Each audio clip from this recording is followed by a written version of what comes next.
So I am currently driving a Ford Ka that I've just picked up from a customer's house, and the customer complaint on this one was there is a horrible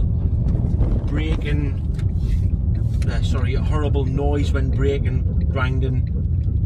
That's there when you turn.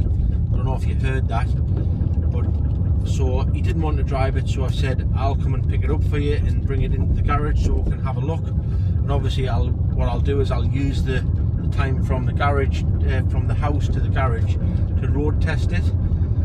And this is what we are currently experiencing with this car. Are you ready? See if you can hear. Oh, it's quite nasty. So yeah, I'm gonna get this back. I'll just drive down here, and then I'll press the brake pedal a little bit harder so you can hear it from a higher speed. Let's have a look.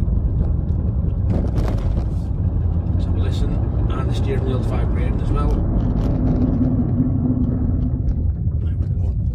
Quite a horrible noise actually. So I think what's happened with this is he doesn't drive very often, old guy, and I think what's happened is the discs haven't been getting cleaned as you would normally get when you're driving a car over and over every day, and I think the corrosion has just set into the brake discs and is causing that horrible noise.